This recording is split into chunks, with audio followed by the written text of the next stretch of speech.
It is most காமனாக இப்போ வந்துட்டு neck pain, back pain, shoulder pain. இது மோஸ்ட் லைக்லி வந்துட்டு இந்த மொபைல் அண்டு லேப்டாப் யூஸ் தான் மெஜாரிட்டி ஆஃப் த ரீசன்ஸ். இப்போ நம்ம மொபைல்னால் இப்படி நல்லா யாருமே இப்படி வச்சு நம்ம பார்க்க மாட்டோம். இப்படி வச்சு பார்க்கக்கூடாது, நல்லா இந்த பொசிஷனில் வச்சு கொஞ்ச நேரம் பார்க்கலாம். ஜிம்முலன்னு பார்த்தீங்கன்னா சடனாக ஓவர் டூ பண்ணுறது. திடீர்னு ஒரு நாள் யோசிச்சுட்டு இல்லை நான் ஜிம்முக்கு போகணும், நான் 10 கிலோ வெயிட் கம்மி பண்ணணும்னு எடுத்த உடனே வந்துட்டு ஆரம்பத்துலேயே வந்துட்டு ஃபுல்லாக வந்துட்டு நம்ம ஓவர் டூ பண்ணோம்னா கண்டிப்பாக இன்ஜுரிஸ் வரும். பிகாஸ் நம்ம அந்த இதெல்லாம் அதுக்கு அந்த அளவுக்கு டியூன்டு கிடையாது. இப்போ நம்ம ஃபஸ்ட்டு வந்துட்டு வார்ம் அப்பு, அதே மாதிரி ஸ்ட்ரெச்சஸ் இருந்தாலும் ரெகுலர் இம்பார்ட்டன்ட். இப்போ ஃப்ராக்சருக்கு ஆப்ரேட் பண்ணுறோம், இந்த பிளேட் வைக்கிறோம் அப்படின்னா அவங்களுக்கு வந்துட்டு இப்போ யங்கர் ஏஜ் குரூப்பில் இருக்காங்க அப்படின்னா பெட்டர் எடுத்துடலாம் அப்படின்னு சொல்லுவோம். ஒரு ஒன்ஸ் ஒரு 1 இயரில் அந்த ஃப்ராக்சர் ஹீல் ஆகிடுச்சு அப்படின்னா அதுக்கப்புறம் எடுத்துடலாம் அப்படிங்கிறது அட்வைஸ். இப்போ எடுக்கிறது இம்ப்ளான்ட் எடுக்கிறோம் அப்படின்னா சீக்கிரம் எடுத்துறது will be better. Side effect அப்படிங்கிறதுல அதான் சொன்ன மாதிரி ரொம்ப ரேராக யாருக்காவது இந்த மாதிரி ரியாக்ஷன் வரலாம் இம்ப்ளான்ட்டுக்கு. இப்போது இன்ஃபெக்ஷன் பொறுத்த வரைக்கும் போன் இன்ஃபெக்ஷன் ரொம்ப ரிஸ்கி ஆக்சுவலி. ஒன்ஸ் போனில் இன்ஃபெக்ஷன் வந்துச்சுன்னா அது வந்துட்டு போகிறது ரொம்ப கஷ்டம். இந்த சர்ஜரிஸில் பொறுத்த வரைக்கும் நிறைய ஆர்த்தோவில் வந்து ரொபாட்டிக்ஸ் வந்து நிறைய ஹெல்ப் பண்ணுது. அது வந்து எந்த அளவுக்கு வந்து உங்களுக்கு சர்ஜரியில் ஒரு இம்ப்ரூவ்மெண்ட் கொடுக்குது, அந்த அக்யூரசி ஆஃப் ரிசல்ட் வந்து சக்ஸஸ் ரேட் ஆகிறதுக்கு எவ்வளோ ஹெல்ப் பண்ணுது?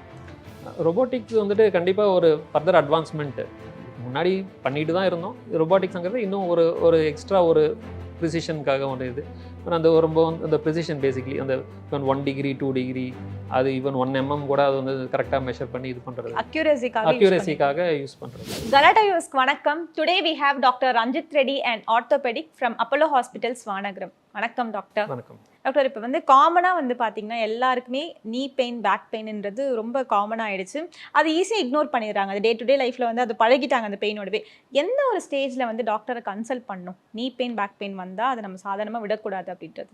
இப்போ பேசிக்லி அப்பப்போ வரலாம் பெயின். இன்றைக்கி வந்து ஒரு ஸ்ட்ரெயின் பண்ணிட்டோம், அன்யூஷுவலான ஒரு ஆக்டிவிட்டி பண்ணோம், அப்போ ஏதோ கொஞ்சம் லைட்டாக பெயின் வந்துச்சு, அது வந்துட்டு வி கேன் இக்னோர். அது வந்து ஜஸ்ட் கொஞ்சம் ரெஸ்ட் கொடுத்து ஐஸ் ஒத்துறமோ இல்லை ஹாட் வாட்டர் ஒத்துறமோ அந்த மாதிரி ஏதோ கொடுத்தோம்னா அது சரியாயிடும். அதே இல்லாமல் ஒரு பர்சிஸ்டன்ட் பெயின், இப்போ நம்ம நார்மல் ரெகுலர் ஆக்டிவிட்டீஸோட அதுவே வந்து பெயின் வந்துக்கிட்டு இருக்குது, அந்த பெயின் செட்டில் ஆக மாட்டேங்குது. அது இப்போ நீனா வந்துட்டு இப்போது நம்ம நடக்கிற முடியல, இல்லை உட்காந்து எந்திரினாலும் பெயின் இருந்துகிட்டே இருக்குது அந்த மாதிரி, இல்லை பேக் பெயின் வந்துட்டு காலுக்கு ஸ்ப்ரெட் ஆகுது, அந்த மாதிரியான இஷ்யூஸ் எல்லாம் இருந்துச்சு அப்படின்னா it's better to approach a doctor and பார்த்து அந்த ஒரு எக்ஸ்பர்ட் ஒப்பீனியன் வாங்கிக்கிறது will be better. Okay. And இப்போ வந்து யங்ஸ்டர்ஸ்க்கு என்ன மாதிரியான ஆர்த்தோ ப்ராப்ளம்ஸ்லாம் வருது ரெகுலராக நீங்கள் பார்க்குறதுல? இட் இஸ் மோஸ்ட் காமனாக இப்போ வந்துட்டு neck pain, back pain, shoulder pain. இது மோஸ்ட் லைக்லி வந்துட்டு இந்த மொபைல் அண்டு லேப்டாப் யூஸ் தான் மெஜாரிட்டி ஆஃப் த ரீசன்ஸு. அது எதனா நம்ம ஒர்க் ஃப்ரம் ஹோம் பண்ணுறப்போ நம்ம வந்துட்டு அது ப்ராப்பரான செட்டப்லலாம் வச்சு உட்காந்து ஒர்க் பண்ண மாட்டாங்க. அங்கே எங்கே டைம் கிடைக்குதோ எங்கே உட்காருவோமோ அப்படி கீழே உட்காருவாங்க, கொஞ்ச நேரம் பெட்டில் உட்காந்து ஒர்க் பண்ணுவாங்க, அவங்க ஒரு சேஞ்ச் மாதிரி நினைப்பாங்க. பட் அது வந்துட்டு ஒவ்வொரு பீரியட் வந்துட்டு லாங் டேர்மில் இப்போது என்றைக்கோ ஒரு நாள் இந்த மாதிரி ஒரு சிஸ்டமில் உட்காந்து ஒர்க் பண்ணுறவங்களுக்கு அது வந்து பெரிய இஷ்யூ கிடையாது. ஆனால் அதுதான் அவங்க லைஃப், அவங்க த்ரூ அவுட் த லைஃப் அவங்க இந்த ஜாப் தான் பண்ண போகிறாங்க. அப்படிங்கிறப்போ ஒவ்வொரு பீரியட் ஸ்லோவாக வந்துட்டு அந்த பாஸ்டர் சரியாக இல்லாதனால அதோட எஃபெக்ட் காட்ட ஆரம்பிக்கும். மசில்ஸ் மேலே வந்துட்டு ஸ்ட்ரெயின் ஆகிக்கிட்டே இருக்கும். அந்த ஸ்ட்ரெயின் வந்துட்டு ஒவ்வொரு பீரியட் போன் மேலே இதுவாகும்.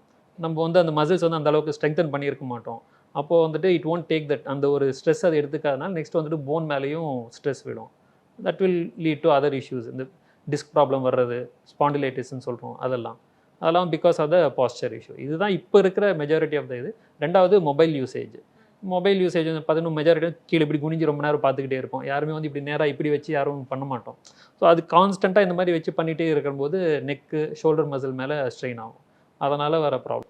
அது ஏதாவது ப்ரிவென்ட் பண்ண முடியுமா? இதெல்லாம் நீங்கள் தவிர்த்தீங்கன்னா கொஞ்சம் பெயின் வரது கம்மியாகும். நம்ம மெயின் என்ன பண்ண ஐ லெவலில் இருக்கணும். இப்போ நம்ம மொபைல்னால் இப்படி நல்லா யாருமே இப்படி வச்சு நம்ம பார்க்க மாட்டோம், இப்படி வச்சு பார்க்கக்கூடாது, நல்லா இந்த பொசிஷனில் வச்சு கொஞ்சம் நேரம் பார்க்கலாம். இல்லை டிவி பார்க்குறோம் அப்படின்னா ஐ லெவலில் இருக்கலாம். இந்த இதில் நம்ம இப்படி உட்காந்துக்கிட்டு இங்கே கொஞ்சம் நேரம் இப்படி டிவி பார்க்குறது, படுத்துக்கிட்டு இப்படி டிவி பார்க்குறது, படுத்துக்கிட்டு நான் நேராக தான் சார் வச்சுருக்கேன் ஆனால் படுத்துக்கிட்டு நான் இப்படி பார்க்குறேன் அப்படின்வாங்க. ஸோ அது எல்லாமே வந்துட்டு ஸ்ட்ரெயின் ஆகும். அதை அவாய்ட் பண்ணாலே போதும். அண்ட் இப்போ சிஸ்டமில் ஒர்க் பண்ணுறாங்க அப்படின்னா ஒரு 1/2 hour 40 minutes அப்புறம் எழுந்து போய் ஜஸ்ட் ஒரு 1 minute 2 minute தான். பிரேக்குன்னா வந்துட்டு அப்படியே ஒரு 10-15 minutes கிடையாது. அந்த சேஞ்ச் ஆஃப் போஸ்டர் கொஞ்சம் எழுந்து போய் ஒரு தண்ணி குடிச்சிட்டு வந்து உட்காந்தாலே போதும். அதுவே வந்து நம்ம மசில்ஸ் மேலே அந்த ஸ்ட்ரெஸ் வராமல் கொஞ்சம் ரிலாக்ஸ் பண்ணும் மசில்ஸை. ஓகே. சும்மா அப்பப்போ கொஞ்சம் ஆக்டிவாக இருக்கணும், ஒரே சேஞ்ச் இருந்துகிட்டே இருக்கும். கான்ஸ்டண்ட்டாக இப்படியே உட்காராமல் கொஞ்சம் மூவ்மெண்ட் இருந்துகிட்டே இருந்தால் பெட்டராக இருக்கும். அண்ட் இன்னொரு விஷயம் வந்து ரெகுலராக எல்லாருமே இப்போ பைக் ஓட்டுறாங்க, விமன் மென் எல்லாருமே காமனாக ஓட்டுறதுனால பேக் பெயின்ன்றது வந்து ரொம்ப அதிகமாக வந்துட்டே இருக்கு. ஸோ அதை நம்ம பைக் டிரைவ் பண்ணாமையும் இருக்க முடியாது, இது வராமையும் இருக்க முடியாது. ஸோ இதுக்கு இருந்தால் ஏதாவது ப்ரிவென்ஷன் இருக்கா? இது நீங்கள் பண்ணீங்கன்னா கொஞ்சம் பெயின் கம்மியாக இருக்கும் அந்த மாதிரி.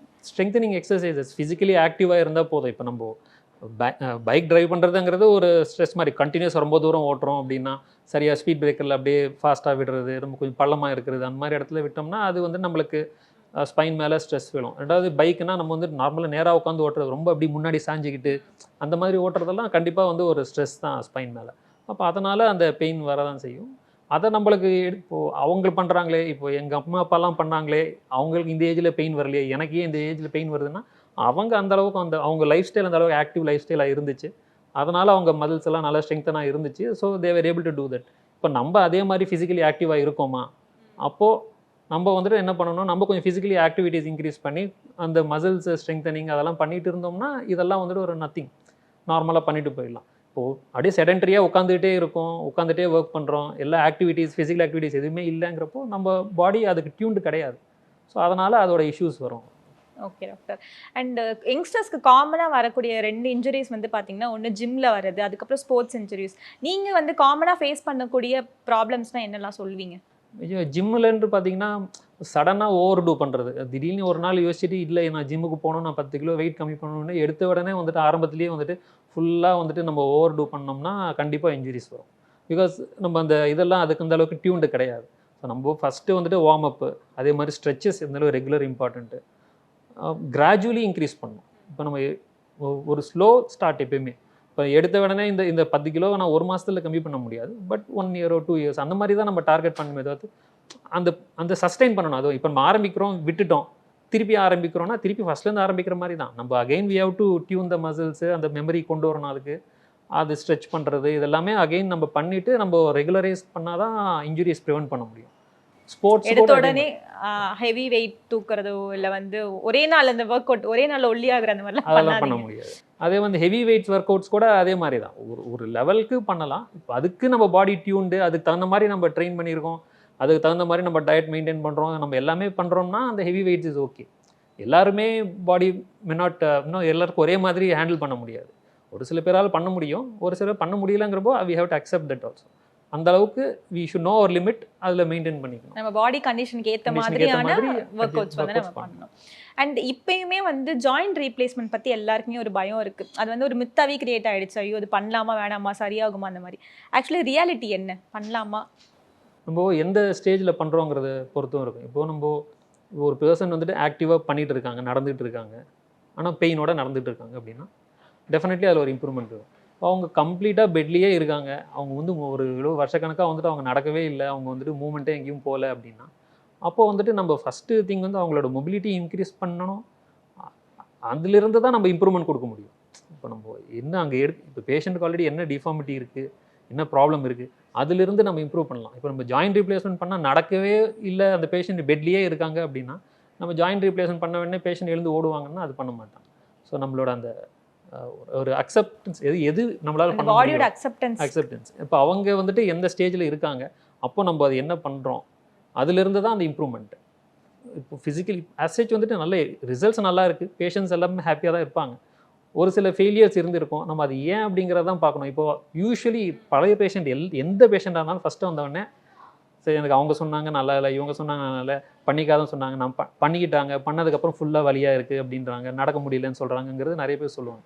பட் அது அவங்களுக்கு என்ன ஆச்சு, என்ன பண்ணாங்க, என்ன சுச்சுவேஷனில் அவங்க இருந்தாங்க, அதுலேருந்து எவ்வளோ இம்ப்ரூவ்மெண்ட் வந்திருக்கு, ரெக்கவர் ஆகிருக்கு, அது இம்பார்ட்டண்ட். மெயின் திங் வந்து பெயின் ஃப்ரீ அவங்களோட ஆக்டிவிட்டீஸ் அவங்க தாராளமாக பண்ணலாம், அது எந்த இஷ்யூஸும் இருக்காது. அது நல்ல அட்வான்ஸ்மெண்ட்ஸ் வந்துருச்சு இப்போல்லாம். ஈவன் ரொபோட்டிக்கு இதெல்லாம் மச் அட்வான்ஸ்டு. ஸோ கொஞ்சம் ரெக்கவரி ரேட் கொஞ்சம் ஃபாஸ்டராக இருக்கும், ஹாஸ்பிட்டல் ஸ்டே கம்மியாகுது, இதெல்லாம் வந்துட்டு மச் அட்வான்ஸ்டு இப்போது.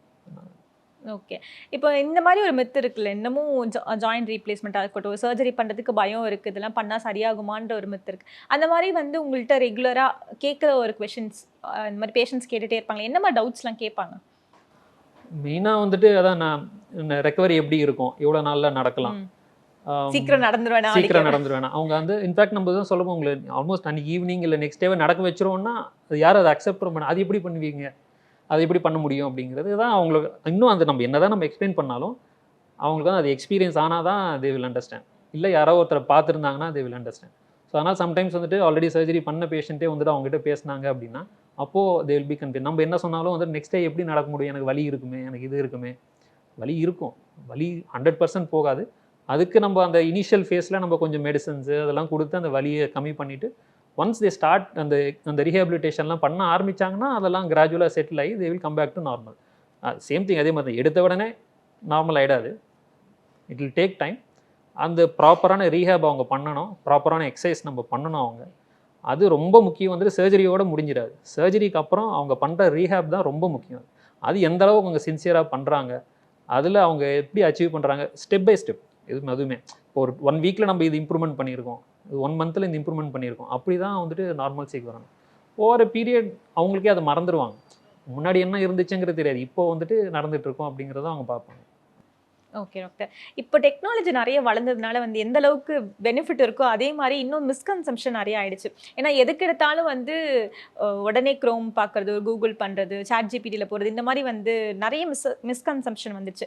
அதை நீங்கள் எப்படி பார்க்குறீங்க? அதை வந்து உங்ககிட்ட பேஷண்ட் சொல்கிறப்போ உங்களுக்கு எப்படி இருக்கும்? என்னென்ன அது புரிஞ்சுக்காமல் பேசுகிறாங்களே, ஒரு கூகுளை பார்த்துட்டு வந்து நம்மள்ட்ட கேள்வி கேட்குறாங்களே, அந்த மாதிரிலாம் எக்ஸ்பீரியன்ஸ் பண்ணியிருப்பீங்களே. ஸோ எப்படி இருக்கும், எப்படி ஹேண்டில் பண்ணுவீங்க அப்போ? அது ஆக்சுவலி டெக்னாலஜி வந்துட்டு இந்த டபுள் எட்ஜ்டு வெப்பன் மாதிரி தான் அது. ஒரு சில பேர் தே யூஸ் இட் ரொம்ப நல்லா யூஸ் பண்ணுறாங்க. இப்போ நம்ம ஒரு ப்ரொசீஜரை பற்றி சொல்லியிருக்கோம்னா தே ரிசர்ச் தட், படிக்கிறாங்க, அதை பற்றி புரிஞ்சுக்கிறாங்க, அதில் கரெக்டான கேள்வி கேட்குறவங்க நிறைய பேர் இருக்காங்க. ஒரு சில பேர் வந்துட்டு அந்த அது ரெண்டில் இருக்குது, அது ரெண்ட் ஆஃப் த ஸ்பெக்ட்ரம் மாதிரி. அவங்க வந்துட்டு ஒரு மாதிரி ஒரு இந்த கொஷின்ஸே வந்து சம்மந்தமே இருக்காது. அதான் இப்போ ஜஸ்ட்டு பேக் பெயின்னு போய் ஜஸ்ட்டு சும்மா நம்ம சர்ச் பண்ணால் அது ஜஸ்ட்டு மசில் ஸ்பேசமாக இருக்கலாம், கேன்சராகவும் இருக்கலாம். அவங்க ஃபஸ்ட்டு கேன்சர் தான் கேட்பாங்க, டாக்டர் எனக்கு கேன்சரா அப்படின்னு கேட்பாங்க. ஜஸ்ட்டு சாதாரண பேக் பெயின் வந்துட்டு எனக்கு கேன்சர் அப்படின்னு கேட்பாங்க. இட் இஸ் ஆல் நம்ம வந்து இண்டிவிஜுவல் பர்செப்ஷன். நம்ம படிக்கிறதையும் நம்ம எப்படி நம்ம எடுக்கிறோம் அப்படிங்கிறது மோர் இம்பார்ட்டன்ட். டெக்னாலஜி இருக்குது, ஸோ அதனால் அவங்க ரிசர்ச் பண்ணலாம், படிக்கலாம், எல்லாம் ஓகே. பட் அவங்க தே ஷுட் அண்டர்ஸ்டாண்ட் அந்த ஒரு நாளில் வந்துட்டு அவங்க வந்துட்டு டாக்டர் அளவுக்கு படிச்சிட முடியாது. They have to give the time படிக்கணும். ஸோ டாக்டர் சொல்கிறதையும் நம்ம எடுத்து புரிஞ்சு ட்ரை பண்ணணும். இல்லை நான் இதை படிச்சுட்டேன், அது அப்படி தான் சொல்லுது, இவர் இப்படி சொல்கிறாரு அப்படிங்கிறது இல்லாமல் ஸோ இவர் ஏன் இப்படி சொல்கிறாரு அப்படிங்கிறது திருப்பி போய் நம்ம அகைன் நம்ம ரிசர்ச் பண்ணோம்னா we might get that answer. அந்த ஒரு அக்செப்டன்ஸ் இருக்கணும். போய் கொஞ்சம் ஓப்பன் மைண்டோட டிஸ்கஷன் பண்ணலாம், டாக்டர்கிட்ட கேள்வி கேட்கலாம். கேள்வி கேட்குறது ஷுட் ஒரு இதோட மீனிங்ஃபுல்லாக இருக்கணும். ஸோ ஜஸ்ட்டு அப்படியே லைனாக கிடக்கிறன்னு எழுதி வச்சுட்டு ஒரு 2 பேஜ் எழுதி வச்சு கேட்குறதில்ல. அந்த நம்ம கேட்குற கேள்வியும் வந்துட்டு ஒரு அர்த்தம் இருக்காங்கிறத ஒரு வாட்டி நம்மளும் கொஞ்சம் அனலைஸ் பண்ணி பார்க்கணும். அப்படிலாம் நோட் பண்ணிட்டு வந்து கேட்குறாங்களா டாக்டர்? இருக்காங்க, நிறைய பேர் நோட் பண்ணிட்டு வந்து கேட்பாங்க. இன்ஃபேக்ட் நல்லது, அது நோட் பண்ணிட்டு வந்து கேட்டால் நல்லது தான். ஏன்னா இப்போ ஒரு 2 கேள்வி வந்து கேட்டுட்டு போயிடுவாங்க, திருப்பி ஒரு அரை மணி நேரத்துக்கு அப்புறம் டாக்டர் இதை நான் கேட்க மாட்டேன்னு திருப்பி வருவாங்க. அந்த மாதிரி பண்ணுறத விட அவங்க எழுதி வந்துட்டு ப்ராப்பரான கொஷின் எழுதி வந்துட்டு அதை பற்றி அவங்களுக்கு புரிஞ்சிக்கணும். பிகாஸ் ஏன்னா ட்ரீட்மெண்ட் இப்போ சர்ஜரின்னு வச்சுக்கோங்களேன், சர்ஜரிக்கு முன்னாடி என்ன வேணால் அவங்க டவுட் கேட்டுக்கலாம். அதில் அவங்க அப்போ தான் அவங்களுக்கு புரியும். நம்ம எதுவுமே எக்ஸ்பிளைன் பண்ணலை, அவங்களுக்கு அதை பற்றி தெரியலன்னா அவங்களுக்கு அது போஸ்ட் சர்ஜரி அவங்களுக்கு வந்துட்டு ஒரு பிளைண்டாக இருப்பாங்க. என்ன நடந்துச்சுன்னு தெரியாது, என்ன நம்ம எக்ஸ்பெக்ட் பண்ணணும்னு தெரியாது. ஸோ அதனால் சர்ஜரிக்கு முன்னாடி அவங்களோட டவுட்ஸ் எல்லாம் கேட்டு அனலைஸ் பண்ணி டீட்டெயிலாக புரிஞ்சுக்கிட்டாங்கன்னா இட் வில் பி பெட்டர். அப்போ தான் வந்துட்டு ஸோ போஸ்ட் ஆப்பாக they will be prepared. Initial pain, அந்த ரீஹேப் எவ்வளோ நாள் பண்ணணும், இது எல்லாமே வந்துட்டு they will be mentally prepared to do all this. So அதனால் ரிசர்ச் பண்ணி கேள்வி கேட்குறது நல்லது தான் ஆக்சுவலி. பட் அந்த ஒரு இது இருக்குது. ஓகே. இப்போ வந்து ஒரு பேஷண்ட்டுக்கு சர்ஜரி தான் பண்ணணும் அப்படின்றது எந்த ஸ்டேஜில் நீங்கள் முடிவு பண்ணுவீங்க? ஏன்னா இட் டிபெண்ட்ஸ் ஆன் லைக் ஒருத்தரோட ஏஜ் ஃபேக்டர் வச்சு, இல்லை வந்து அவங்களோட அந்த ஹெல்தி லைஃப் ஸ்டைலை வச்சு டிஃபர் ஆகுமா, இல்லை ஏஜ்க்கு ஏற்ற மாதிரி இந்த வந்து சர்ஜரி வந்து நம்ம கொஞ்சம் போஸ்ட்போன் பண்ணலாம் அப்படின்லாம் இருக்குல்ல, அதை நீங்கள் எப்படி பார்க்குறீங்க? இப்போது ஏஜுங்கிறது வந்து நம்ம ஒரு ஜஸ்ட் ஒரு நம்பராக தான் பார்க்கலாம். ஏஜை வச்சு நம்ம வந்துட்டு இப்போது ஓகே 50 இவங்களுக்கு இது ஓகே, 60 இது ஓகே அப்படி கிடையாது. பேஷண்ட் எவ்வளோ ஆக்டிவாக இருந்தாங்க. இப்போது ஜாயிண்ட் ரீப்ளேஸ்மெண்ட் பொறுத்து பார்த்தீங்கன்னா யூஸ்வலி நம்ம அந்த லைஃப் அந்த நம்ம யூஸ் பண்ணுற இம்ப்ளான்ட்டோட லைஃப்னு சொல்லி ஒரு 20-25 இயர்ஸ் வரைக்கும் இட் மைட் ஒர்க் ஆவரேஜாக சொல்கிறோம் அப்படின்னு வச்சுக்கோங்களேன். ஸோ அவங்களுக்கு வந்துட்டு ஸோ எந்த எல்டர்லி ஏஜ் குரூப்பில் தான் அது suitable. So majority of the people அதான் டவுட் கேட்பாங்க, அது எனக்கு 65 வயசு ஆயிடுச்சு, இப்போ போய் சர்ஜரி ஓகேவா அப்படின்னு கேட்பாங்க. இப்போ ஜாயிண்ட் ரீப்ளேஸ்மெண்ட்டில் எடுத்து பார்த்தோம்னா 30 வயசு பர்சனுக்கு பண்ண முடியாது, ஏன்னா திருப்பி அப்போ இன்னொரு வாட்டி பண்ண வேண்டியது இருக்கும் ரிவிஷன். ஸோ அவங்களுக்கு வந்துட்டு அந்த surgery it suits their age. அதே வந்துட்டு இது ஒரு ஏசிஎல் ரீகன்ஸ்ட்ரக்ஷன் எடுத்தேன்னா நான் ஒரு 65-70 வயசில் போய் நான் பண்ணணுமா அப்படின்னா அப்போ தேவைப்படாது. மேபி ஆர்த்தரைட்டிஸ் ஆல்ரெடி செட் ஆகிடுச்சு. ஸோ ஏசிஎல் பண்ணுறது மெயின் திங் ஸ்டெபிலிட்டி, ஆர்த்தரைட்டிஸ் வராமல் இருக்கிறதுக்கு. அவங்களுக்கு ஆர்த்ரைட்டிஸ்லாம் ஆல்ரெடி வந்துருச்சுன்னா அந்த ஏஜில் போய் நான் வந்துட்டு ஏசிஎல் ரீகன்ஸ்ட்ரக்ஷன் பண்ணுறது அர்த்தம் இல்லை. ஸோ ஏஜ் ஒன்று, ரெண்டாவது அவங்களோட ஆக்டிவிட்டி லெவல் அண்ட் என்ன டைப் ஆஃப் சர்ஜரி அவங்களுக்கு சொல்கிறோம், அதை பேஸ் பண்ணி டிசைட் ஆகும். ஓகே.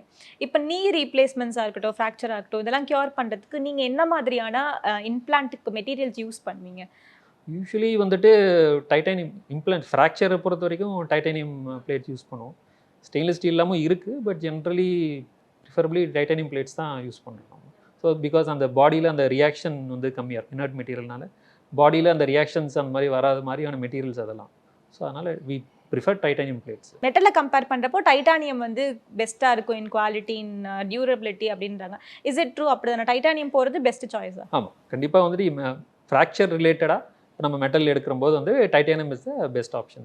இன்னமும் ஆனால் வந்து நம்ம ஒரு நீ ரீப்ளேஸ்மெண்ட் பண்ணாலுமே, இம்ப்ளான்ட் பண்ணாலுமே எல்லாருக்கும் ஒரு டவுட் இருக்குது. இது வந்து எவ்வளோ நாளைக்கு வந்து இது இருக்கும், இது லைஃப் டைமுக்கு நம்ம வந்து அப்படியே வச்சுக்கலாமா, இல்லை நம்ம திருப்பி ஒரு 10 இயர்ஸ் கழிச்சு வேறு ஆப்ரேட் பண்ணணுமான்ற ஒரு பயம்லாம் இருக்குது. ஆக்சுவலி எவ்வளோ நாளைக்கு இருக்கலாம்? இப்போ ஃப்ராக்சருக்கு ஆப்ரேட் பண்ணுறோம், இந்த பிளேட் வைக்கிறோம் அப்படின்னா அவங்களுக்கு வந்துட்டு இப்போ யங்கர் ஏஜ் குரூப்பில் இருக்காங்க அப்படின்னா பெட்டர் எடுத்துடலாம் அப்படின்னு சொல்லுவோம். ஒரு 1 இயரில் அந்த ஃப்ராக்சர் ஹீல் ஆகிடுச்சு அப்படின்னா அதுக்கப்புறம் எடுத்துடலாம் அப்படிங்கிறது அட்வைசபிள். ஏன் அப்படின்னு கேட்டால் கண்டிப்பாக எடுக்கணுமானா கண்டிப்பாக எடுக்கணும் கிடையாது. அந்த பிளேட்ஸ் எல்லாம் வந்துட்டு நல்ல குவாலிட்டி பிளேட்ஸ் யூஸ் பண்ணோம் அப்படின்னா அதனால் எந்த இஷ்யூஸ் வரப்போகிறதில்ல. பட் எப்பயுமே வந்து அந்த ஒரு 0.1% 1% சான்சஸ் ஆஃப் ஏதாவது ஃப்யூச்சரில் மேபி அதனால் ஒரு ரியாக்ஷன் வரலாம், அதனால் அவங்களுக்கு ஒரு இஷ்யூஸ் வரலாம் அப்படின்னா ஸோ பெட்டர் எடுத்துடுறதுங்கிறது. ரெண்டாவது, இப்போது திருப்பி அடிப்படுது, அப்போ அடிபடுற போது அதே இடத்துல பக்கத்தில் ஏதாவது அடிப்படுது அப்படின்னா அப்போ வந்துட்டு அந்த டைமில் போய் இப்போ இதையும் எடுத்து அதனால் அது அந்த இடத்துக்கு பிளேட் பண்ண வேண்டியது இருக்கும். ஃபார் எக்ஸாம்பிள் சொல்கிறேன், அந்த மாதிரி வர்றதுக்கு. ஸோ அதனால் இதெல்லாம் வந்துட்டு யங்கர் ஏஜில் மோர் பாசிபிலிட்டிங்கிறதுனால பெட்டர் எடுத்துடலாம் அப்படிங்கிறது. இப்போ எடுக்கிறது இம்ப்ளான்ட் எடுக்கிறோம் அப்படின்னா சீக்கிரம் எடுத்துறது வில் பி பெட்டர். இதை நான் ஒரு 20 வருஷத்துக்கு அப்புறம் எடுக்கணும் அப்படிங்கிறப்போ என்ன ஆகும்னா அந்த மெட்டல் வந்துட்டு இந்த ஸ்க்ரூ பிளேட் அதெல்லாம் வந்துட்டு ஒன்று இது சேர ஆரம்பிச்சிடும். அந்த மெட்டல் டு மெட்டல் வெல்டாகிற மாதிரி இதுவாகிடும். இன்னொன்று அந்த ஸ்க்ரூ ஹெட்டு வந்து போயிடும். ஸோ அப்போ வந்து நம்ம எடுக்கிற போது வந்து சம்டைம்ஸ் ஸ்க்ரூ வராது, சம்டைம்ஸ் பிளேட் வராது, ஸ்க்ரூவும் பிளேட்டும் அப்படியே நின்று போயிடும். ஸோ அப்போ நம்ம எடுக்கிறதுக்கு கஷ்டப்படுவோம். சம்டைம் இது எடுக்கிற போது ஃப்ராக்சர் ஆகலாம். இந்த மாதிரியான பாசிபிலிட்டிஸ் ரிஸ்க் ஃபேக்டர்ஸ் நிறைய ஆகும். ஸோ அந்த இனிஷியல் ஃபேஸ் அந்த 1 இயர் 2 இயர் 3 இயர்ஸ் அந்த டைமில் எடுக்கிறது will be complication rate will be less. இது வந்து ஃப்ராக்சரை பொறுத்த வரைக்கும். மற்றது பொறுத்த வரைக்கும் இப்போது நம்ம இம்ப்ளான்ட்லாம் ஜாயிண்ட் ரீப்ளேஸ்மெண்ட்டில் யூஸ் பண்ணுறதெல்லாம் அது அப்படி கிடையாது. It will be there. அதை நான் average life of the implant வந்து ஒரு 25 இயர்ஸ் அந்த மாதிரி இருக்கிறோம் அப்படின்னா அதுக்கப்புறம் தேவைப்பட்ட அது ரிவிஷனுன்னு போவோம் நம்ம. That is it not average தான். இப்போ ஒருத்தங்களுக்கு வந்துட்டு அதுக்கப்புறம் எல்லாருக்குமே அதுக்காக வந்து இந்த ஜாயிண்ட் ரீப்ளேஸ்மெண்ட் பண்ணால் கண்டிப்பாக ரிவிஷன் போவாங்க அப்படிங்கிறது இல்லை, தேவைப்படுற போது போடணும். ஸோ அது அப்படியே இருக்கும், அந்த இம்ப்ளான்ட்ஸ் எதுவும் ஆகாது. ஓகே. இப்போ இம்ப்ளான்ட்ஸ்லேயே நிறைய வெரைட்டிஸ் இருக்குல்ல டாக்டர். ஒரு சிலது வந்து ஸ்கின்னோடய மர்ஜ் ஆகிடுன்றாங்க, லைக் இன்விசிபிள் மாதிரி இருக்கும். ஒரு சிலது இப்போ நீங்கள் ரீப்ளேஸ் பண்ணணுன்றீங்க. ஸோ ஒரு சிலது வந்து லைஃப் லாங் அப்படியே இப்போ கொஞ்சம் ஒரு ஏஜ் மேலே ஆகிடுச்சுன்னா லைஃப் லாங் அப்படியே இருக்கலாம் அப்படின்றதெல்லாம் இருக்குது. So what are the kinds of implants இருக்குது நம்மளுக்கு? இப்போது ஃப்ராக்சருக்கு யூஸ் பண்ணுறது இந்த மாதிரி நம்ம பிளேட்ஸ், டைட்டானியம் பிளேட்ஸ் அந்த மாதிரி யூஸ் பண்ணுவோம். ஸ்டெயின்லெஸ் ஸ்டீல் யூஸ் பண்ணுவோம், பட் மோஸ்ட்லி டைட்டானியம் தான் நாங்கள் யூஸ் பண்ணுறது. இப்போ ஆர்த்ரோஸ்கோபிக் சர்ஜரிஸ் பண்ணுறோம், இப்போ இந்த ஏசிஎல் ரீகன்ஸ்ட்ரக்ஷன்லாம் பண்ணுறோம் அப்படின்னா அதில் வந்துட்டு நம்ம வந்து ஸ்க்ரூ மாதிரி வச்சு ஃபிக்ஸ் பண்ணுவோம். இந்த ஒரு கிராஃப்டுன்னு எடுத்து அதுக்கு ஏசிஎலுக்கு பதிலாக இன்னொரு நம்ம உடம்புலேருந்து இன்னொரு இதுலேருந்து எடுத்து அந்த கிராஃப்ட் வச்சு மேலே வந்து ஒரு சின்ன பட்டன், டைட்டானியம் பட்டனும் கீழே வந்து ஒரு ஸ்க்ரூ மாதிரி வச்சு ஃபிக்ஸ் பண்ணுவோம். அந்த ஸ்க்ரூ வந்துட்டு பயோடிகிரேடபிள் ஸ்க்ரூஸ்னும். அது அப்படியே பாடியில் அப்படியே ஸ்லோவாக it will take time 5 years 6 years அப்படியே ஸ்லோவாக வந்துட்டு அது அப்படியே கரைஞ்சிடும். அது வந்து அப்படியே போனோட அப்படியே இன்கார்பரேட்டும் ஆகிடும். அது வந்துட்டு பயோடிகிரேடபிள் நம்ம சொல்கிறது. அண்டு இப்போ வந்து ஜாயிண்ட் ரீப்ளேஸ்மெண்ட்டாக இருக்கட்டும், இந்த மாதிரி வந்து நம்ம வேற ஒரு ஃபாரின் மெட்டீரியல் பாடிக்குள்ளே வைக்கிறப்போ எல்லாருக்கும் வந்து ஒரு பயம் இருக்குது. நம்மளுக்கு இதனால் அலர்ஜிஸ் க்ரியேட் ஆகுமா, இல்லை இதனால் வந்து நம்ம பாடியில் ஏதாவது இன்னும் அடிஷ்னல் பிரச்சனை வருமா, பிளட் கிளாட் ஆகுமா, அந்த மாதிரி நிறைய ஓவர் திங்க் பண்ணுறதுலாம் இருக்குல்ல. ஸோ அதை நீங்கள் எப்படி பார்க்குறீங்க? இது பண்ணுறதுனால பின்னாடி வந்து சைட் எஃபெக்ட்ஸ் ஏதாச்சும் இருக்கா? சைடு எஃபெக்ட் அப்படிங்கிறதுல அதான் சொன்ன மாதிரி ரொம்ப ரேராக யாருக்காவது இந்த மாதிரி ரியாக்ஷன் வரலாம் இம்ப்ளான்ட்டுக்கு. இப்போது இன்ஃபெக்ஷன் பொறுத்த வரைக்கும் போன் இன்ஃபெக்ஷன் ரொம்ப ரிஸ்கி ஆக்சுவலி. ஒன்ஸு போனில் இன்ஃபெக்ஷன் வந்துச்சுன்னா அது வந்துட்டு போகிறது ரொம்ப கஷ்டம். இட் வில் டேக் ரொம்ப நாள் ஆகும், ஒரு சில டைம் லைஃப் லாங் இருக்கும், போகாது அந்த மாதிரி. ஸோ அதனால தான் ஆர்த்தோபெடிக் அந்த சர்ஜரிஸ்க்கு எல்லாம் வந்துட்டு அந்த ரொம்ப அந்த ஜாக்கிரதையான பார்த்து இது பண்ணுறது எல்லாமே அதே மாதிரி தான். இன்னொன்று இப்போ ஜாயிண்ட் ரீப்ளேஸ்மெண்ட் பண்ணுறோம் அப்படின்னா ஃபஸ்ட்டு வந்து வேறு ஏதாவது எங்கேயாவது இன்ஃபெக்ஷன் இருக்கா அதெல்லாம் கண்டிப்பாக ரூல் அவுட் பண்ணுவோம். ஏதாவது ஒரு சின்ன இப்போ யூரின் இன்ஃபெக்ஷன் கூட இருக்குன்னா கூட ஃபஸ்ட்டு அதெல்லாமே ட்ரீட் பண்ணிட்டு தான் இதுக்கு போவோமே. ஏன்னா ஒன்ஸ் வந்துட்டு அந்த இன்ஃபெக்ஷன் நம்ம இப்போ மெட்டல் இருக்கிற இடத்துல நம்ம இன்ஃபெக்ஷன் நம்ம சரியாகணும்னா நம்ம வந்துட்டு மெடிசன்ஸ் கொடுப்போம். அந்த மெடிசன்ஸ் வந்துட்டு பிளட் வழியாக தான் அந்த இடத்துக்கு போகும். ஸோ பிளட் வழியாக சுற்றியெல்லாம் போகும். ஆனால் அந்த மெட்டலில் என்ன ஆகணும், ஒரு பயோஃபிலிம்னு ஒரு இது மாதிரி ஃபார்ம் ஆகும். அதில் அந்த பாக்டீரியாஸை வந்து நம்மளால் அஃபெக்ட் பண்ணவே முடியாது. ஸோ இது எலும்புலன்னா அது வேறு. டேரெக்டாக மெட்டல் மேலே அந்த மாதிரி ஃபார்ம் ஆகும்போது நம்ம கொடுக்குற அந்த ஆன்டிபயோட்டிக்ஸ் அதெல்லாம் ஒர்க் பண்ணாது. ஸோ அப்போ நம்ம வந்து அந்த மெட்டலை எடுத்து தான் ஆகும். மெட்டலை எடுத்தால் தான் அங்கே இருக்கிற அந்த இன்ஃபெக்ஷன் வந்து சரியாகும். ஸோ அது வந்துட்டு ஒரு மேஜர் ரிஸ்க். இனி ஆர்த்தோபெடிக் சர்ஜரியில் அந்த இன்ஃபெக்ஷனுங்கிறது கொஞ்சம் ஒரு கேர்ஃபுல்லாக பார்த்துக்க வேண்டிய ஒரு விஷயம் தான். அதுக்கு நிறைய precautions we have to take. So அது மாத்திரம் வந்துட்டு is a risky thing. Okay, என்ன மாதிரி ப்ரிகாஷன்ஸ் எடுத்துக்கிட்டா சீக்கிரம் இன்ஃபெக்ட் ஆகாது? இன்ஃபெக்ஷன் வந்துட்டு பேஷண்ட் சைடில் வந்துட்டு ஒன்லி அந்த வூண்ட் கேர் தான். இப்போது ஜாகிரதையாக பார்த்துக்கணும். அந்த இனிஷியல் ஃபேஸில் வந்துட்டு வூண்டை க்ளீனாக வச்சுக்கணும். அதுக்கு மேலே வந்துட்டு ஒரு சில பேர் போடுவாங்க, இங்கே தான் டாக்டர் போட்டேன், பக்கத்தில் தான் மஞ்சள் போட்டேன் அப்படின்வாங்க. அது வரம்பு பார்த்தா உள்ளெல்லாம் மஞ்சள் போட்டு வருவாங்க. இன்ஃபெக்ட் ஆகிருக்கும். ஆமாம், அது மாதிரியெல்லாம் எதுவும் பண்ணாமல் அது நீட்டாக தான் வச்சுட்டு அந்த வாட்டர் ப்ரூஃப் ட்ரெஸ்ஸிங் எல்லாம் போட்டு நீட்டாக வச்சு அது பாட்டி மெயின்டைன் பண்ணால் ஓகே, அது போதும். மெஜாரிட்டி இன்ஃபெக்ஷன் சைடுன்னு பார்த்தா பேஷண்ட் சைடு இதுதான், வூண்ட் கேர் அவ்வளோதான். ஹாஸ்பிட்டல் சைடு டாக்டர் சைடு எங்களோட ப்ரிகாஷன்ஸு எங்களுக்கு இருக்கும். அந்த ஸ்டெரிலைசேஷன் அதுக்குன்னு சில ப்ரோட்டோகால்ஸ் அதெல்லாம் இருக்கும். அதெல்லாம் ஃபாலோ பண்ணி மெயின்டைன் பண்ணுவோம். ஓகே. அண்ட் இப்போ நிறைய பேர் வந்து இப்படி பண்ணுறதை நம்ம பார்த்துருக்கோம். என்னன்னா இப்போ காலில் அடிபட்டிருக்குன்னா அங்கே மட்டும் கவர் கட்டிட்டு அங்கே மட்டும் வந்து கேர்ஃபுல்லாக க்ளோஸ் பண்ணிட்டு குளிக்கிறது, ஹெட் பாத் எடுக்கிறது, இந்த மாதிரிலாம் பண்ணுறாங்க. அது வந்து அட்வைசபிளா? அது டிபெண்ட்ஸ் ஆன் த வூண்டு. ஒரு சில வூண்டு வந்துட்டு தினமும் நாங்களே அட்வைஸ் பண்ணுவோம், நல்லா வாஷ் பண்ணுங்கள், ஒன்றும் தைரியமாக வாஷ் பண்ணிவிட்டு நீட்டாக க்ளீன் பண்ணிவிட்டு அதுக்கப்புறம் ஒரு ட்ரெஸ்ஸிங் பண்ணிக்கோங்க அப்படிங்கிறது. ஒரு சில இதில் படக்கூடாது, அதை வந்து மெயின்டைன் பண்ண வேண்டியது இருக்கும். அந்த மாதிரி அது டிபெண்ட்ஸ் ஆன் த வூண்டு, அவ்வளோதான். பட் என்னென்னா அது ஒரு டாக்டரை சொன்னார்னா அவர் சொல்கிறத ஃபாலோ பண்ணணும். திருப்பி பக்கத்து வீட்டுக்காரங்க சொல்லிட்டு ஃபாலோ பண்ணிட்டு இருந்தாங்கன்னா அதனால் ப்ராப்ளம்ஸ் வரலாம். பெஸ்ட் வந்து டாக்டர் சொல்கிறத கேட்டால் அது ஃபாலோ பண்ணால் போதும். ஓகே. இப்போ இந்த சர்ஜரிஸில் பொறுத்த வரைக்கும் நிறைய ஆர்த்தோவில் வந்து ரொபாட்டிக்ஸ் வந்து நிறைய ஹெல்ப் பண்ணுது. அது வந்து எந்த அளவுக்கு வந்து உங்களுக்கு சர்ஜரியில் ஒரு இம்ப்ரூவ்மெண்ட் கொடுக்குது? அந்த அக்யூரசி ஆஃப் ரிசல்ட் வந்து சக்ஸஸ் ரேட் ஆகிறதுக்கு எவ்வளோ ஹெல்ப் பண்ணுது? ரொபோட்டிக்ஸ் வந்துட்டு கண்டிப்பாக ஒரு ஃபர்தர் அட்வான்ஸ்மெண்ட்டு. இதுக்கு முன்னாடி பண்ணிட்டு தான் இருந்தோம். ரொபாட்டிக்ஸுங்கிறது இன்னும் ஒரு எக்ஸ்ட்ரா ஒரு ப்ரிசிஷனுக்காக ஒரு இது. அந்த ரொம்ப அந்த ப்ரிசிஷன் பேசிக்லி அந்த ஈவன் 1 டிகிரி 2 டிகிரி அது ஈவன் 1 mm கூட அது வந்து கரெக்டாக மெஷர் பண்ணி இது பண்ணுறது, அக்யூரசிக்காக யூஸ் பண்ணுறது. ஸோ பேசிக்லி ரொபோட்டே ஃபுல்லு சர்ஜரி பண்ணாது. Doctor will be doing the surgery. Robert வந்து ஒரு எய்ட் மாதிரி டாக்டர். ஓகே. இப்போ வந்து இந்த மினிமல் இன்வெசிவ் சர்ஜரிஸ்னால் வந்து என்ன டாக்டர்? அது பெருசாக அவேர் இல்லை. அது பண்ணினா சக்ஸஸ் ரேட் வந்து எந்த அளவுக்கு, எவ்வளோ சீக்கிரம் வந்து சரியாகும்? மினிமல் இன்வேசிவ் அப்படின்னா இப்போது நார்மலாக வந்து ஒரு பெருசாக ஓப்பன் பண்ணி பண்ணுறத ஒரு சின்ன இன்சிஷனில் பண்ணுற மாதிரி, அவ்வளோதான். எப்படி ஃபார் எக்ஸாம்பிள் ஜாயிண்ட்லனா ஆர்த்ரோஸ்கோப்பின்னு சொல்லுவோம். ஆர்த்ரோஸ்கோபிக் சர்ஜரி அப்படிங்கிறது அது ஒரு மினிமல் இன்வேசிவ். ஈவன் ஜாயிண்ட் ரீப்ளேஸ்மெண்ட்லேயே வந்துட்டு மினிமல் இன்சிஷன், சின்ன இன்சிஷனில் பண்ணுறது அந்த மாதிரிலாம் இருக்குது. ஸோ என்னென்னா டிஷ்யூ ஹேண்ட்லிங் கம்மியாகிறப்போ கண்டிப்பாக அதோட ரெக்கவரி ரேட் கொஞ்சம் ஃபாஸ்டராக இருக்கும். இப்போ நம்ம இது ஆர்த்ரோஸ்கோபி முன்னாடியெல்லாம் வந்துட்டு இப்போ ஏசிஎல் ரீகன்ஸ்ட்ரக்ஷன் அதெல்லாம் ஃபுல்லாக ஓப்பன் பண்ணி ஓப்பன் சர்ஜரி தான் பண்ணிட்டு இருந்தோம். அப்போல்லாம் அப்படி தான் பண்ணிட்டு இருந்தாங்க. அப்புறம் அதுக்கப்புறம் ஆர்த்ரோஸ்கோபி. இப்போ ஆர்த்ரோஸ்கோபி வந்த உடனே என்னென்னா நம்ம நெக்ஸ்ட் டேவே வந்துட்டு ஈவன் டே கேர் சர்ஜரி ஆயிடுச்சு. எல்லாமே ஏசிஎல் ரீகன்ஸ்ட்ரக்ஷன் எல்லாமே சேம் டேவே கூட டிஸ்சார்ஜ் பண்ணி வீட்டுக்கு போகலாம், அவங்க நடந்துகிட்டே போகலாம். அந்த ஃபாஸ்டர் ரெக்கவரி இருக்கும் அவங்களுக்கு. இப்போ அந்த 3D பிளானிங், அதுக்கப்புறம் வந்து நேவிகேஷன் சிஸ்டம்ஸ்லாம் யூஸ் பண்ணிங்களா? அது எந்த அளவுக்கு யூஸ்ஃபுல்லாக இருக்குது இப்போ?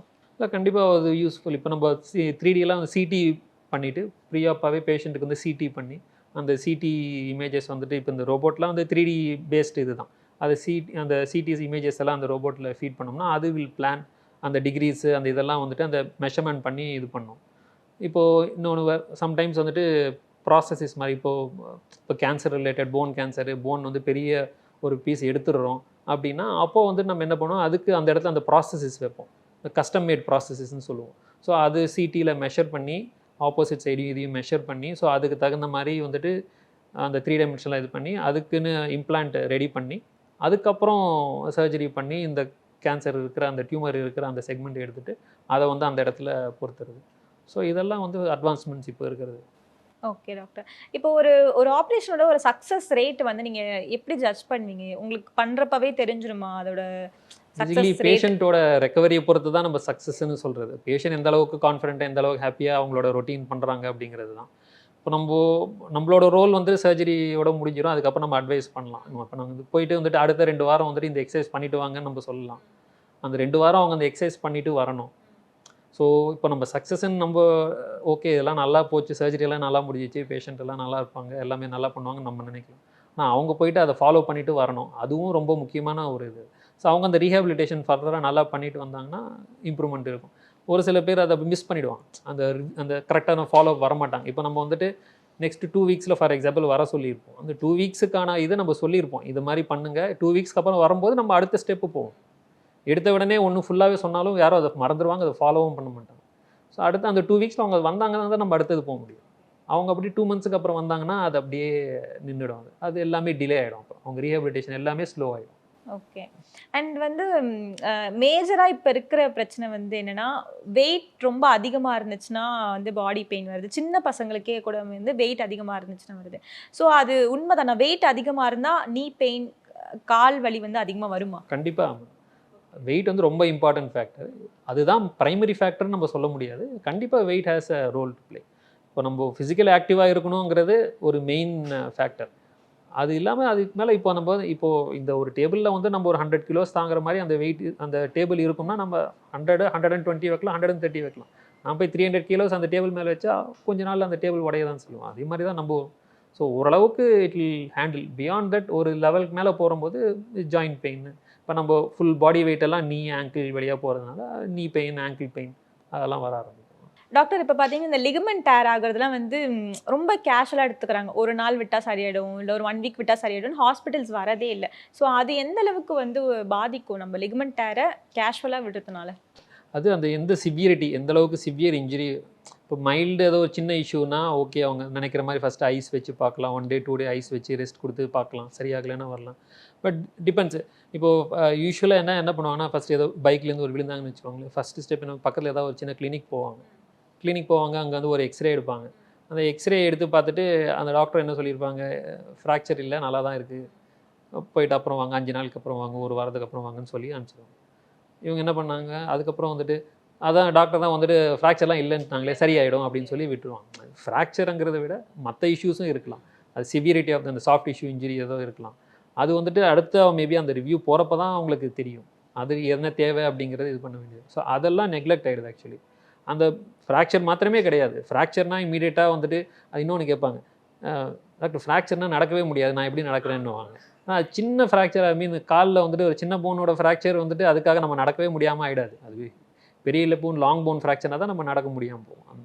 ஸோ அதுக்கப்புறம் வந்துட்டு ஸோ அட்லீஸ்ட் அது அந்த ஃபாலோ அப் இருந்தாங்கன்னா தான் நெக்ஸ்ட் வந்து லிகமெண்ட் ஏதாவது இஷ்யூஸ் இருக்கா. ஏன்னா இனிஷியலாக வந்து லிகமெண்ட் டேர் ஏதாவது ரொம்ப சிவியர் டிகிரி ஆஃப் இன்ஜுரினா கண்டிப்பாக இனிஷியலாக நம்மளுக்கு அந்த சஸ்பிஷன் வந்துடும். நம்ம வந்துட்டு டேரெக்டாகவே எம்ஆர்ஐ எடுக்கலாம் அப்படிங்கலாம். ஒரு சில டைமில் அந்த மாதிரி இருக்காது. லிகமெண்ட்டோட இஷ்யூஸ் மைல்டாக இருக்குன்னா ஸ்லோவாக தான் தெரிய ஆரம்பிக்கும். ஒரு ஃபியூ ஹவர்ஸ்க்கு அப்புறமோ ஃபியூ டேஸ்க்கு அப்புறம் அதோட ஸ்வெல்லிங் வர ஆரம்பிக்கலாம், அந்த மாதிரிலாம் இருக்கலாம். ஸோ அது வந்து நம்ம இனிஷியலாக நம்ம அப்போவே உடனே நம்ம எவாலுவேட் பண்ண மாட்டோம். ஃபஸ்ட்டு இந்த ஃபேஸ் செட்டில் ஆனதுக்கப்புறம் அவங்க திருப்பி அசஸ் பண்ணி பேஷண்ட்க்கு பெயின் இருக்கா இல்லையா, என்ன இஷ்யூ இருக்குதுன்னு பார்த்து அப்போது தேவைன்னா அதுக்கப்புறம் ஃபர்தராக எவாலுவேட் பண்ணுவாங்க. ஸோ அந்த எனிதிங் அந்த ஃபஸ்ட்டு அது எக்ஸ்ரேல தான் ஃப்ராக்சரே இல்லையே சொன்னாங்கன்னு சொல்லிட்டு நம்ம அவ்வளோ கேர்லெஸ்ஸாக எடுத்துக்கூடாது. அண்ட் வந்து ஃப்ராக்சர் ஆனால் கண்டிப்பாக ஸ்வெல்லிங் இருக்குமா? ஏன்னா ஒரு சில பேருக்கு இருக்க மாட்டேங்குது. இல்லைன்னா என்ன பண்ணுறாங்க, ஃப்ராக்சர்லாம் இல்லை, ஃப்ராக்சர்னா நேரத்துக்கு வீங்கி இருக்கும்பா, செம்மையாக வீங்கி இருக்கும்பா இப்படிலாம் சொல்கிறாங்க. ஆக்சுவலி ஆகுமா ஆகாதா? கண்டிப்பாக ஆகும். மெஜாரிட்டி ஆஃப் த இதில் ஆகும். பட் ஒரு சின்ன இப்போ வந்து ஒரு விரலில் ஃப்ராக்சர் அப்படின்னா யூஸ்வலாக விரலில் இருந்தாலும் ஆகும். பட் ஆனால் ஒரு சில சுச்சுவேஷனில் மேபி அந்த இப்போ கையிலனாலும் நல்லா தெரிஞ்சிடும். காலில் பார்த்தீங்கன்னா பெருசாக அந்த விரலில் அந்த வீக்கம் நம்ம பெருசாக தெரியாமல் போயிடலாம். ஸோ அது நம்மளுக்கு அப்படி இருந்ததெல்லாம் அது எப்படி ஃப்ராக்சர் வந்துச்சு அப்படின்னு ஆகலாம். அவ்வளோதான். அந்த மாதிரிலாம் அந்த கேசஸ் வருமா டாக்டர்? நிறைய கேட்பாங்க. அது எஸ்பெஷலி மெயினாக அதான் கேட்பாங்க, டாக்டர் ஃப்ராக்சர்ன்றீங்க என்னால் நடக்க முடியுதே அப்படின்வாங்க. அது ரொம்ப காமனாக கேட்பாங்க. அது சின்ன சின்ன ஃப்ராக்சர்லாம் கண்டிப்பாக நம்ம நடந்துட்டு தான் இருப்போம். அதனால ஒன்றும் இதுவாகிட போகிறாரு. ஓகே. அண்ட் வந்து இப்போ வந்து டாக்டர்ஸ் பார்க்கறதுக்கு முன்னாடியே ரொம்ப அட்வான்ஸ்டாக ஸ்கேன் எடுத்துகிட்டு வருது, எக்ஸ்ரே எடுத்துகிட்டு வருது. நான் வந்துட்டு சொல்லவே இல்லையே, நீயே எடுத்துகிட்டு வரது, அந்த மாதிரி தானே உங்களுக்கு இருக்கும். அந்த மாதிரிலாம் நடந்திருக்கா? கண்டிப்பாக எல்லாம் தப்பாக வேறு எடுத்துகிட்டு வருவாங்க. நான் வந்துட்டு ஒரு சில சுச்சுவேஷனில் எம்ஆர்ஐ எடுக்கணும், ஒரு சில சுச்சுவேஷனில் சிடி எடுக்கணும், ஒரு சில சுச்சுவேஷன் அல்ட்ராசவுண்ட் எடுக்கணும். இது எது எடுக்கணும் அப்படிங்கிறது எப்படி தெரியும்? அவங்க பாட்டிக்கு போயிட்டு டாக்டர்கிட்ட போனால் எப்படி எம்ஆர்ஐ கேட்பாரு சொல்லி நான் எம்ஆர்ஐ எடுத்துகிட்டே டாக்டர்கிட்ட போகிறேன்னு நினைக்கிறது. பர்ஃபெக்டாக ஃபஸ்ட் ரேங்க் ஸ்டூடெண்ட் மாதிரி எடுத்துகிட்டு வந்து எடுத்துங்க. அப்போ நம்ம வந்துட்டு இது எடுத்துகிட்டு வந்துட்டாங்கன்னா அவங்களுக்கு தேவை சிடி. இப்போ நம்ம வந்துட்டு இல்லை நீங்கள் இதுதான் பண்ணணும் அப்படின்னோம்னா அவங்களுக்கு வந்துட்டு இது எடுத்துருக்கோமே இதுலயே பாருங்க தெரியுதான்னு பாருங்க. ஸோ அந்த மாதிரி நடக்கும். யூஸ்வலி அது அட்வைஸில் பிரகாரம் போனால் ஒரு இனிஷியல் அந்த டைமில் மேபி தேவைப்படாமல் கூட இருக்கலாம். லேட்டஸ்ட் ஸ்டேஜ் கூட ஒரு சில டைமில் பண்ணுவோம் நம்ம. அந்த டைமில் வந்துட்டு ரொம்ப எடுத்தாலுமே அந்த அளவுக்கு கிளியர் பிக்சர் கிடைக்காது அப்படின்னால கொஞ்சம் இதெல்லாம் செட்டில் ஆனதுக்கப்புறம் எடுக்கலாம் அப்படிங்கிறது கூட இருக்கும். பெட்டர் டு ஃபாலோ அந்த ஒரு ஒப்பீனியன் வாங்கிட்டு போய் எடுக்கிறது will be better. Okay. And வந்து இப்ப இருக்க அம்மாக்கள் பண்ற ஒரு பெரிய ஒரு இது என்னன்னா, நம்ம ஹாஸ்பிட்டல்லாம் கூட்டு போவோம் கஷ்டப்பட்டு அவங்கள நீ பெயினுக்கு. அவங்க போய் பார்ப்பாங்க. ஆனா டாக்டர் அட்வைஸ் பண்ணுவாங்க 1 வீக் வந்து நீங்க பிசியோதெரபி பண்ணுங்க. அதுக்கப்புறம் நம்ம வந்து ஒரு ஒரு இதுக்கப்புறம் நம்ம பார்க்கலாம் அடுத்த செஷன் சொல்லுவோம். 1 நாள் போவாங்க, 2 நாள் போவாங்க. அதுக்கப்புறம் அதை அப்படியே ஸ்கிப் பண்ணிடுவாங்க. இதுக்கு போய் காசு செலவு பண்ணுவாங்களா அப்படின்ட்டு. ஸோ அதெல்லாம் நீங்க எப்படி பார்க்குறீங்க? கண்டிப்பா அந்த ஒரு 1 வீக் அட்வைசபிள்னா 1 வீக் போய் தான் ஆகணுமா? பெட்டர் கண்டிப்பாக பண்ணுறது. ஏன்னா அந்த டைமுக்கு அது சரியாயிடுச்சுன்னு சொல்லிட்டு அப்படியே விட்டுறக்கூடாது. விட்டுட்டு திருப்பி ஒரு 6 மாதத்துக்கு அப்புறம் திருப்பி வர்றது அப்படி இல்லை. அந்த 6 மாதத்துக்கு அப்புறம் அவங்க வராமல் இருக்கிறதுக்கு தான் நம்ம எடுக்கணும். ஆக்சுவலி அந்த 1 வீக் எடுத்தோமா அதுக்கு அடுத்து வந்துட்டு என்ன பண்ணணும், எக்ஸசைஸ் சொல்லி கொடுப்பாங்க. அந்த எக்ஸசைஸ் நம்ம ரெகுலராக பண்ணணும். அந்த ஒரு ஒரு ஒரு ஸ்மூத் ட்ரான்சிஷன் அப்படி ஸ்லோவாக ஸ்டெப் பை ஸ்டெப் இன்க்ரீஸ் பண்ணி போய் திருப்பி திருப்பி இந்த மாதிரி வராமல் இருக்கிறதுக்கு தான். எனக்கு சரியாயிடுச்சேன்ட்டு தான் நான் திருப்பி வரல டாக்டர் அப்படின்னு. சரியாயிடுச்சு ஓகே, அடுத்து திருப்பி வரக்கூடாதுங்கிறது தான் நம்மளோட கோல். ஸோ அதை அவங்க கரெக்டாக ஃபாலோ பண்ணணும். ஓகே. அண்ட் இப்போ இந்த லிகமெண்ட்லாம் டேர் ஆகுதுல்ல டாக்டர், அது எந்த அளவுக்கு ரெக்கவரி ரேட் வந்து கொஞ்சம் சீக்கிரமா ஆகும்னா எந்த அளவுக்கு சீக்கிரம் ஆகும்? ஃபஸ்ட்டு இனிஷியல் ஃபேஸில் நல்ல ரெஸ்ட்டு கொடுக்கணும். அந்த ஃபேஸில் அந்த ரெஸ்ட்டு கொடுத்தா தான் அது ப்ராப்பராக ஹீல் ஆகும். ஏன்னா அதோட பிளட் சப்ளை அந்த அளவுக்கு இதுவாக இருக்காது. ஸோ நம்ம அந்த சுச்சுவேஷனில் வந்து என்னால் ரெஸ்ட்டு கொடுக்க முடியல, என்னால் இல்லை நம்ம போய் தான் ஆகணும் அப்படிங்கிறத நம்ம அந்த டைமில் நம்ம வந்து கொஞ்சம் காம்ப்ரமைஸ் ஆகி பண்ணோம்னா அதுக்கப்புறம் ஃப்யூச்சர்லலாம் அந்த நாகிங் இஷ்யூஸ் இருந்துகிட்டே இருக்கும். சின்ன இப்போ நம்மளுக்கு ஒரு ஃபீவர் வந்தால் கூட அந்த இடத்துல வலிக்கும். ஃபீவருக்கும் அந்த லிகமெண்ட் இன்ஜுரிக்கும் சம்மந்தம் இல்லாமல் இருக்கலாம் ஒரு 2 வருஷத்துக்கு அப்புறம். பட் ஆனால் அது மாதிரி அதனால் அது ப்ராப்பராக ஹீல் ஆகாமல் இருக்கும். அதனால் அது மாதிரி வரும். ஸோ அதனால் அந்த லிகமெண்ட் இஷ்யூஸ் வந்துட்டு நம்ம ஆக்சுவலி ரொம்ப நெக்லெக்ட் பண்ணுற ஒரு இது. அது ரொம்ப இந்த ஆங்கிள் எஸ்பெஷலி இந்த ஆங்கிள் ஸ்ப்ரெயின் தான் ரொம்ப நெக்லெக்ட் பண்ணுவாங்க. அப்போதைக்கு இதை அப்படியே மேனேஜ் பண்ணிட்டு அந்த கிரெப் பேண்டேஜ் கட்டு போயிட்டே இருப்பாங்க. பட் அது வில் ஷோ த லேட்டர் அந்த எஃபெக்ட் காட்ட ஆரம்பிக்கும். அண்ட் இன்னொன்றுமே இது ஒரு மிஸ்கன்செப்ஷன் தான் நினைக்கிறேன். சடனாக வந்து கால் லைட்டாக அதை ஃபிளிப் ஆகுதுன்னா இவங்களே நீவி விடுறது, ஒரு எண்ணெயை போட்டு நீவுறது. ஆனால் அந்த இடத்துல அது பண்ணக்கூடாதுன்னு இருக்கும்ல. அந்த மாதிரி எந்தெந்த விஷயங்கள்லாம் வந்து பேஷண்ட்ஸ் ரெகுலராக தப்பு பண்ணிட்டு வந்து உங்கள்கிட்ட சொல்லி அதுக்கப்புறம் நீங்கள் அதை ரெக்டிஃபை பண்ணதெல்லாம் நடந்திருக்கும்ல, எந்தெந்த மாதிரி கேசஸ்லாம் வரும்? அந்த மாதிரி ரொம்ப மெயினாக பார்த்தீங்கன்னா பசங்களுக்கு வந்துட்டு எல்போ அவங்க வந்துட்டு அந்த மசாஜ் பண்ணுறது, எண்ணெய் போட்டு இது பண்ணி விடுறது ஐடியலி வந்து பண்ணவே கூடாது. எல்போவில் இந்த சின்ன பசங்களுக்கு எஸ்பெஷலி பண்ணவே கூடாது. பட் ஜென்ரலாக நம்ம என்ன பண்ணுவோம், அது வந்துட்டு ஒரு ஆயின்மெண்ட் ஆயில் ஏதோ போட்டு ரப் பண்ணி விட்டுரும். அது என்ன பண்ணோம்னா அந்த மசிலில் கால்சியம் டெபாசிட் ஃபார்ம் ஆக ஆரம்பிச்சு மயோசைட்டிஸ்ன்னு சொல்லுவோம். அந்த மாதிரி ஃபார்ம் பண்ணிடும். ஒன்ஸ் அது வந்துருச்சுன்னா மூமெண்ட் ஃபுல்லாக இம்ப்ரூவே பண்ண முடியாது. ஸோ அது வந்து ரொம்ப சாதாரண ஒரு விஷயத்தில் நம்மளாக ரொம்ப காம்ப்ளிகேட் பண்ணுற மாதிரி பண்ணி விட்டுரும். ஃபஸ்ட்டு இனிஷியலாக வந்துட்டு ஐஸ் வைக்கலாம். ஐஸ் வச்சு அந்த இன்ஃப்ளமேஷனை கம்மி பண்ணுறது. அதுக்கப்புறம் வந்துட்டு கொஞ்சம் ஸ்லோவாக அந்த எக்ஸசைஸ் மாதிரி பண்ணுறது இதெல்லாம் ஓகே. நம்ம அடிப்பட்ட உடனே போய் அதுக்கு போய் இன்னொன்று வந்து இந்த சூடு ஒத்துறோம். அடிப்பட்ட உடனே எப்பயுமே அந்த ஹீட் தெரப்பி பண்ணக்கூடாது. சுடு தண்ணி ஊற்றுறது அதெல்லாம் பண்ணக்கூடாது. ஓகே. நீங்கள் சொல்கிற ஸ்ட்ரிக்ட்லி நோலாம் எது டாக்டர்? இதெல்லாம் வந்து பண்ணவே கூடாது அப்படின்னா எது? இன்ஜுரியில் கண்டிப்பாக ஃபஸ்ட்டில் வந்துட்டு ஹாட் ஒத்தடவும் பண்ணக்கூடாது. இதுதானேன்னு சொல்லிட்டு எனக்கு ரொம்ப அந்த ரெஸ்ட் கொடுக்காம அந்த அதை நடக்க சரியாயிடும் அப்படின்லாம் பண்ணக்கூடாது. அதுக்கு தேவையான அந்த ரெஸ்ட் கொடுத்தா அந்த இனிஷியல் ஃபியூ டேஸ் தான் அந்த ரெஸ்ட்டு அந்த இது பண்ணி தான் ஆகணும். அது ரொம்ப மோஸ்ட் இம்பார்ட்டன்ட். இது 2 தான். ஓகே. இப்போ வந்து ஒரு ஏஜ் 45+ ஆனவங்களுக்கு ரெகுலராக இந்த மாதிரியான பேசிக் எக்ஸசைசஸ்லாம் நீக்கு கொடுத்தீங்கன்னா உங்களுக்கு நீ பெயின்லேருந்து கொஞ்சம் ப்ரிவென்ட் பண்ணலான்னா என்ன சொல்வீங்க? சிம்பிள் குவாட்ரிசெப்ஸ் ஸ்ட்ரெங்தனிங் எக்ஸசைஸ்ன்னு சொல்லுவோம். 2வது ஸ்ட்ரெச்சிங் எக்ஸசைசஸ். இது ரொம்ப இந்த ஸ்ட்ரெச்சிங் எக்ஸசைஸ் ரொம்ப முக்கியம் ஆக்சுவலி. இப்போ நம்ம மெஜாரிட்டியாவது இப்போ நம்ம எல்லாமே உட்காந்து ஒர்க் பண்ணுறது தான். ரொம்ப கண்டினியூஸாக உட்காந்துட்டே ஒர்க் பண்ணணும். ஸோ ஆட்டோமேட்டிக்காக வந்து மசில்ஸ் எல்லாம் வந்துட்டு இந்த ஸ்டிஃப் ஆகும். ஸோ அந்த இது வந்துட்டு இந்த ஹாம்ஸ்ட்ரிங்ஸு இதெல்லாம் வந்து டைட் ஆகும்போது அதோட ஸ்ட்ரெயின் வந்துட்டு நம்மளுக்கு வந்துட்டு பெல்விஸ் மேலே விடும். அதனால் பேக் பெயின் வரும். ஸோ நம்ம இந்த இடத்துல நீக்கு பின்னாடி இருக்கிற குரூப் ஆஃப் மசில்ஸ் வந்துட்டு ஸ்பாஸ்ம் கண்ட்ராக்ட் ஆகிறதுனால இப்போ நம்ம எழுந்து நிற்கிறோம் நடக்கிறம்போது வந்து நம்ம பாடி அதை வந்து அட்ஜஸ்ட் பண்ணி டில் பண்ணி நம்ம ஸ்பைன் மேலே பெல்விஸ் மேலே அதிக ப்ரெஷர் விடும். அதனால் வந்துட்டு பேக் பெயின் வரும். So problem is stretching. சிம்பிளாக இந்த நீக்கு இந்த ஹாம்ஸ்ட்ரிங்ஸ் இதெல்லாம் ஸ்ட்ரெச்சிங் பண்ணால் போயிடும். ஆனால் அது பெரிய விஷயமா என்னதுன்னா பேக்கில் தான் தெரியும், பேக் பெயினாக வரும். Okay doctor, thank you so much. நீங்கள் நிறைய விஷயங்கள் சொன்னீங்க. ஐ திங்க் நிறைய பேர் வந்து மித்தாக ஃபாலோ பண்ண நிறைய விஷயங்கள் நீங்கள் பிரேக் பண்ணியிருக்கீங்க. அது எதெல்லாம் பண்ணக்கூடாதுன்னு சொல்லியிருக்கீங்க. ஸோ நாங்கள் எல்லாருமே அதை கண்டிப்பாக ஃபாலோ பண்ணுவோம். Thank you so much. தேங்க்யூ. ரொம்ப இன்ஃபர்மேட்டிவாக இருந்துச்சு. ரொம்ப ரொம்ப நன்றி.